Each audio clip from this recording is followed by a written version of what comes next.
इतना फीका कर दिया विरोधियों ने, इतना फीका कर दिया विधर्मियों ने कि जब देखो जब त्योहार आता है और ये अपनी चाल चलना प्रारंभ कर देते हैं। मावा नकली है, दूध नकली है, मावा नकली है, दूध नकली है, और इनकी निगाह में वो चॉकलेट असली है। घर के पकवान नकली, घर का भोजन नकली, भारत की भूमि पर बनने वाला पकवान गुलाब जामुन, इमरती, भजिया, पकोड़ा, खोपरा पाक, अपने घर में बनने वाला गुजिया, पपड़िया सब नकली है।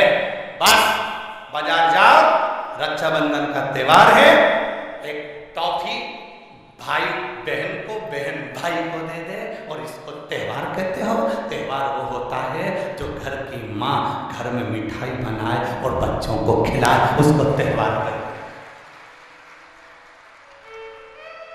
फीका कर दिया त्योहारों को। जो भी त्योहार आते हैं या तो 2 हो जाएंगे, 3 हो जाएंगे, या फिर इतने छोटे हो जाएंगे कि उसमें आप विचार करते रहोगे कि मैं कल मनाऊं कि परसों मनाऊं। बस इसी विचार में पड़ते रहेंगे और हमारा सनातन धर्म का जो हमारा एक आनंद है, हमारे जीवन का जो सुख है, त्योहार का जो उत्साह है, त्योहार का, जन्माष्टमी आती थी पहले लोग ऐसी जन्माष्टमी मनाते थे, रामनवमी आती थी पहले रामनवमी मनाते थे, रक्षाबंधन आता था पहले रक्षाबंधन खुशियों से मनाते थे, जब होली आती थी होली खुशियों से मनाते थे, दिवाली आती थी दिवाली खुशियों से मनाते थे, संक्रांति आती थी संक्रांति खुशियों से मनाते थे। जितने त्योहार आते थे एक आता था और उसमें उत्साह, उमंगता, आनंदता होती थी। आज के जमाने में इतना इतना बांट दिया, इतना इतना बांट दिया कि त्योहार को भी 2-4 कर दिए तो लोग विचार में पड़े रहते हैं, अब करें तो करें क्या,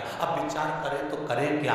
टॉफियों को इतना जरूरी बता दिया कि घर में मेरी माताओं के हाथ की बनी हुई गुलाब जामुन, खोपरा पाक, गुजिया और पपड़िया कोने में पड़ा रहता है और वो टॉफी एक मूल हो जाती है, एक चॉकलेट मूल हो जाती है। और हम समझ नहीं पा रहे विधर्मियों को, हम सोच नहीं पा रहे कि हमारे सनातन धर्म पर कुठार प्रहार है,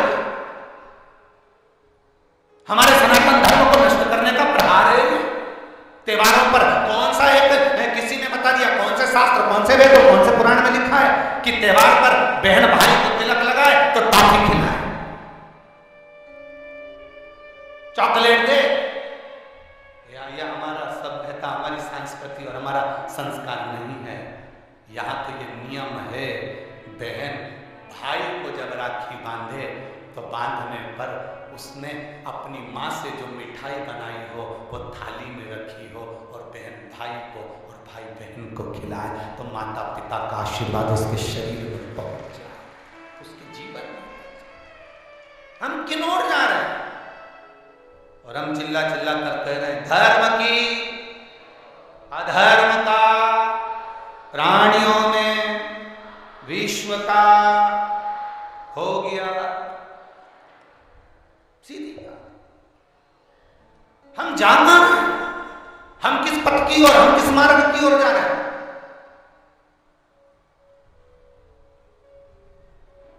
भ्रम में पड़ गया, विचारों में पड़ गया, हम भ्रमित हो रहे हैं, भ्रमित। एक ने कह दिया, सियोर वाला महाराज कहता है शंकर जी पे चढ़ा हुआ जल पीना चाहिए, सियोर वाले महाराज कहते हैं बेलपत्री चढ़ी हुई खाना चाहिए।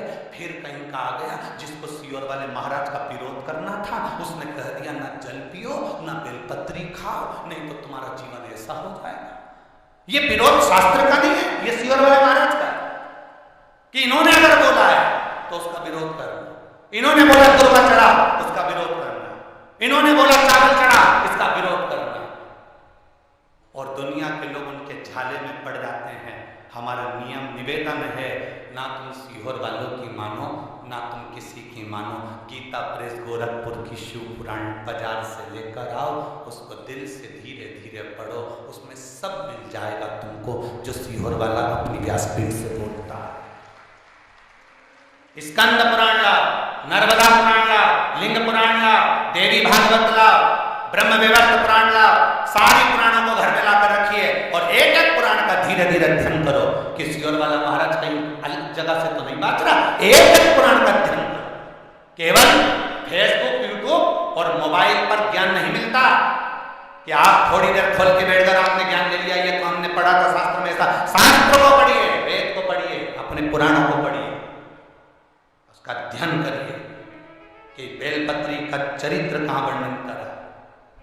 एक बेलपत्र दान का जो वर्णन हमारे शास्त्रों में किया गया, एक वृक्ष लगाने का फल हमारे शास्त्रों में कहा गया, एक भूखे व्यक्ति को भोजन कराने का फल हमारे शास्त्रों में कहा गया, उसको पहचानिए। एक नवयुवक लड़का अपने पिता के सिंहासन पर बैठ गया,